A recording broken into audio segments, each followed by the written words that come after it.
All right, Coach Mark Richt has joined us. So questions, please. I guess I'll start with an opening question, sir.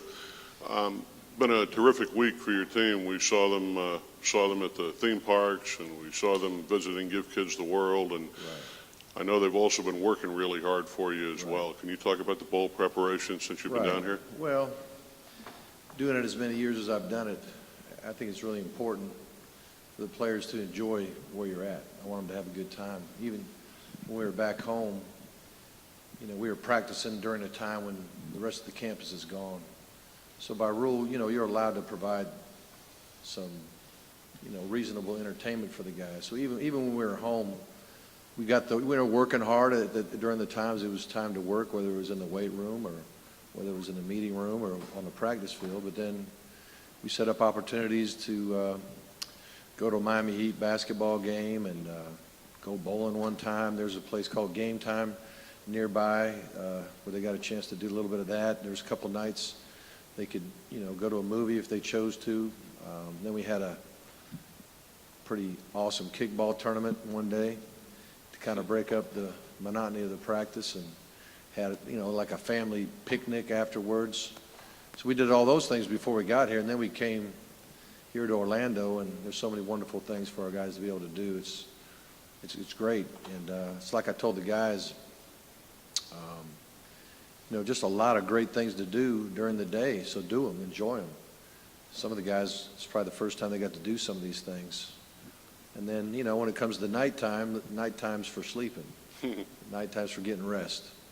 And our players have done a really nice job of being in the rooms when they're supposed to be and where they're supposed to be. So I'm pleased with the preparation, and it's been, you know, the weather was awesome. The Celebration High School was a great place for us to practice, and everybody was very accommodating.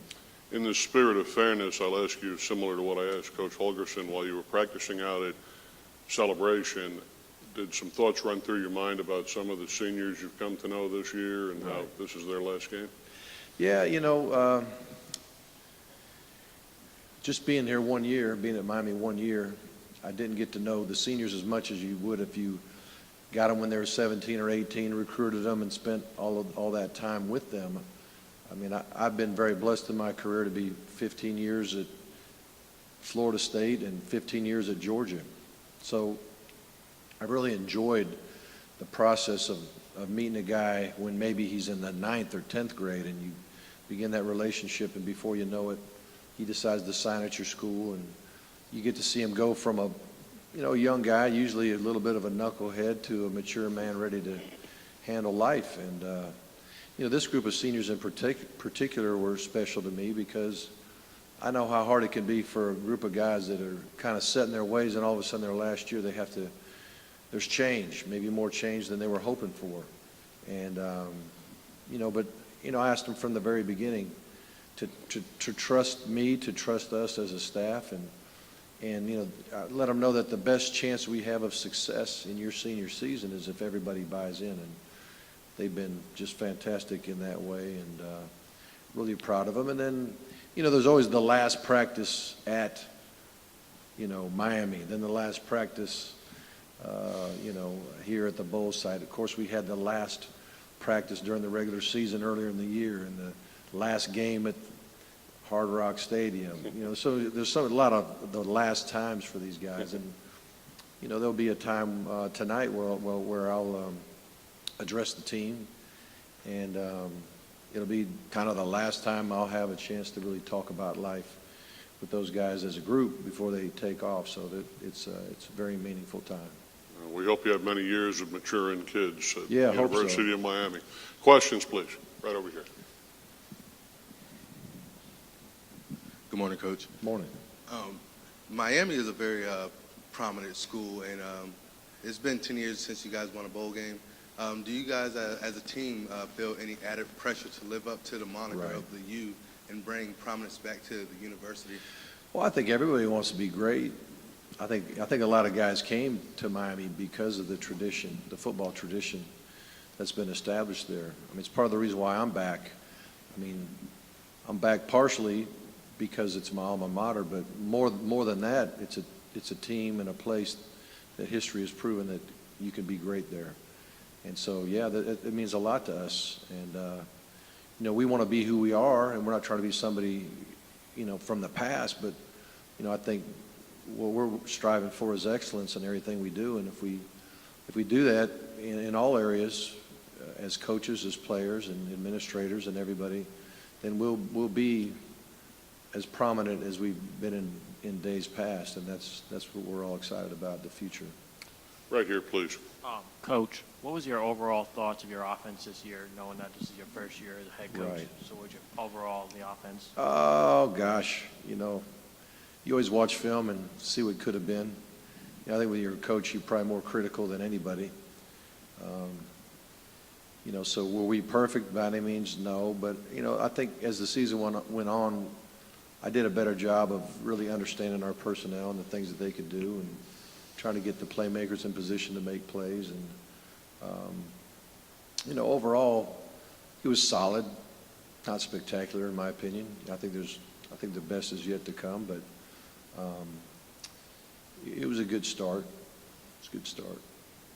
Matt? Coach, you've been around for a while, and you've seen players have to deal with decisions, whether to leave early to go to the NFL or stuff like that. Is there a way, in your mind, having gone through this so many times, to make it easier on the player? Is there something that should be done maybe so that they don't receive their grades till maybe after bowl games, so you don't have to put them under that little added pressure going into these games? I don't know if you could do that because, first of all, when the regular season ends until the bowl game, that's a lot of time. And to think that a guy is not going to think about those things, it's really not very realistic. And there's also a time from the end of the regular season till the first bowl practice. And, there's exams going on and things of that nature, but that's going to be crossing their mind and everything. So what I did, first off, is establish who is seriously considering turning pro underclassmen, just to establish that, and then just tell them how I'm going to go about it as a head coach. And for me, the goal is always to educate them the best we possibly can with real solid NFL information, strictly business information, how people see you in the league, and very, very honest evaluations. There's an evaluation committee that's important, and also over the years you get contacts with people in the league through a lot of different ways. I mean, I've got guys that are pro scouts that I coached back at Florida State, so I have a lot of contacts within the business, and so I'll ask them, would you mind telling me how you see these guys? And I'll tell our players how they feel about that. And sometimes I'll wait until the end of the game, but depending on how fast the information comes back, I think if you could tell them, 10 days before or whatever, before. I'm not big on telling a guy 2 or 3 days before the game. But, this year in particular, the committee information came back relatively quick. And so, and I also had some other opinions that I at least let them know what people think. Because I think if they go by what some people say in the media, who's going to be a first-round pick and all that, on average there's about 90 to 100 guys that are picked or projected to go in the first round. There's only 32 slots. So sometimes if they read the newspaper, they're going to go, oh, well, they say I'm going in the first round. May not be true. The other thing is to be careful not to put too much credence into what other outside influences might be saying. Let's just get the direct information from the NFL. And then, from there, you try to make a decision for, what's best for you. Everybody's got different situations, whether it's, a home situation or, whatever it may be. We'll talk about the value of staying, because, leaving with your degree in hand, I think is big. I think being able to play on a championship team, possibly in the future is big. Some guys are, they have a realistic shot at some national awards and things of that nature. So I'll ask them, what are the pros of staying? What are the pros of going? And what could be the cons in either one of those? And then just let them go with whoever they trust the most and talk about it, pray about it, and come out with an answer. Most of the times, I've had guys that wait till after the bowl to decide what to do. But But if a guy knows for sure on the front end and he wants to say what it is, I'm fine with that too. But the big thing, I just want him to know that I'm not going to try to make him stay or make him feel guilty or whatever. I want him to do what's best for him. But I do want him to make the decision based on real solid information. Left front row then, Susan. Coach, it was mentioned a little earlier, just some of the University of Miami's struggles in bowl games. With your experience in bowl games throughout your career in coaching, was there anything that you told these players during the last 15 practices or so? I know some of the seniors have been to bowl games, but you've been able to tell them about their preparation. Well, the only thing I tell them is everything we do, I think we had 11 practices. So I told them every single practice, the main goal and function of the practice is to help prepare us to win the bowl game. It's not about preparing for next year. It's not about getting young guys in scrimmage in here and scrimmage in there. It's about, first of all, getting back to fundamentals, okay? Blocking, tackling. People that don't bowl, when you go to a bowl and you haven't played in a month, some guys lose their ability to tackle as well. Some guys lose their ability to block as well. So we worked hard on the fundamentals on the front end. And then as soon as we got about 2 or 3 days of that, we started game planning immediately. So we've been game planning this game longer than really, in the bowl time for me, it's longer than any game of the season. So, I just tell them that the goal is to, when you're working, work hard, and everything we're doing is designed to get you prepared to have a chance to win this ball game, and that's the main thing for me. Coach, David had told us that you were waiting to tell the players their grades or their results from the NFL Advisory Board until after the game. Is that still true, or has that been communicated to them? And then the other part would be kind of what you touched on a little. Did you also suggest to them a way to let us or let people know they are turning pro? Yeah. Tweet it after the game, a press conference?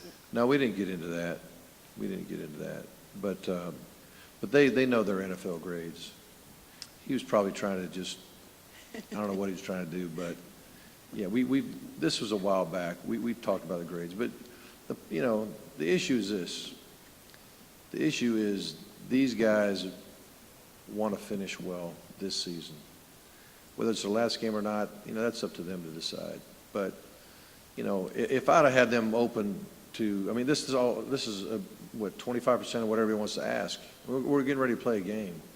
That I know it's important to everybody, but right now it's not the thing that's most important to them, and that's to try to finish well and have a great game. So I like these guys to focus on the game, and they've asked me, Coach, I'd like to focus on this game and finish well this season, and then we'll figure out what to do after that. Well, one other thing about the game itself. I asked Dana Holgerson this, is every victory equal to you, being that this is the last game of the season? If you win this one, I don't know, does it mean a little more? What does it mean? They're all very meaningful. They really are. The longer I coach, the more I enjoy the locker room after a victory. I enjoy celebrating with the guys. That in itself, for me, is worth all the work.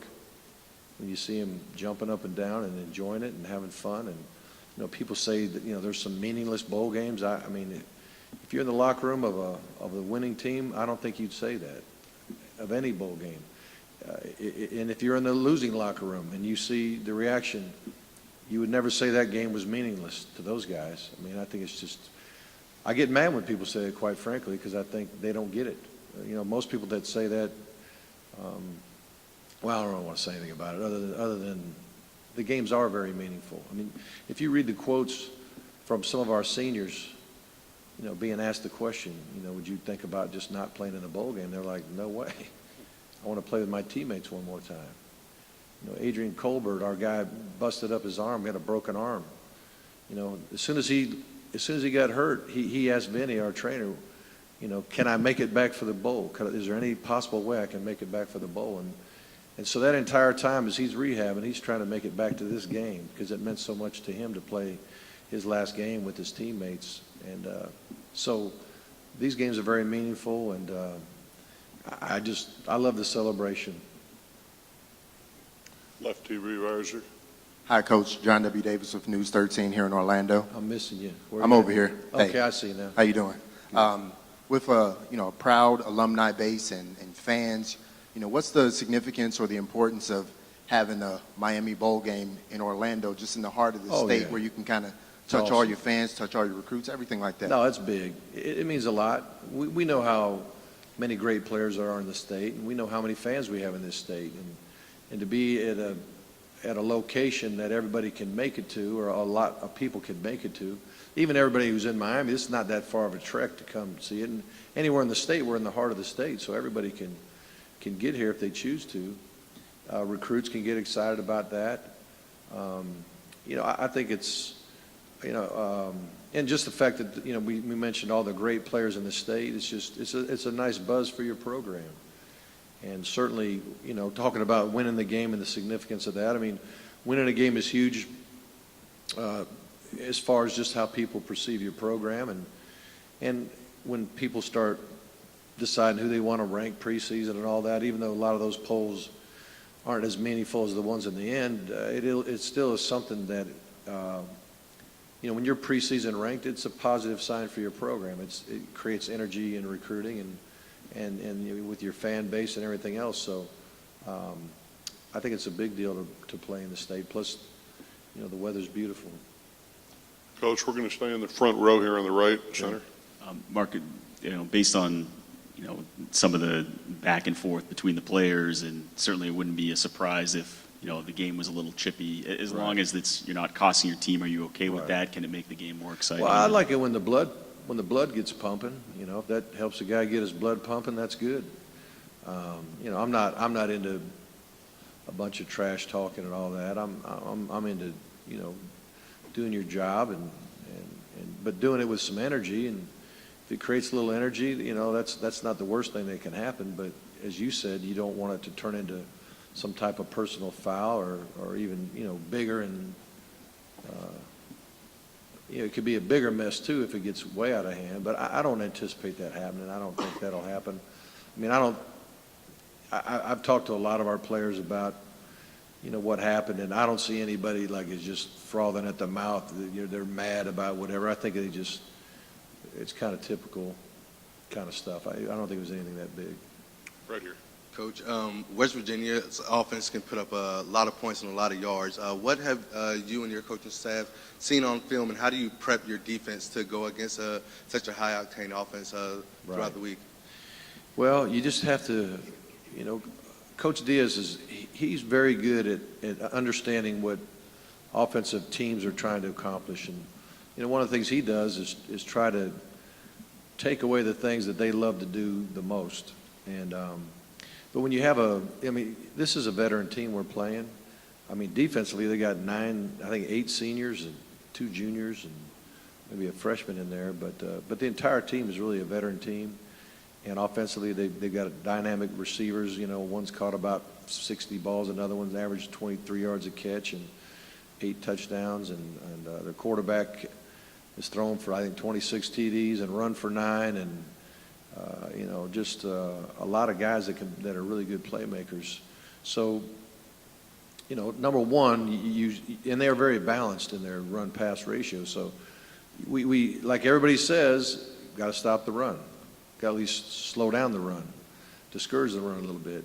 And if they can run the ball well and play action pass, it's going to be a really long day for us.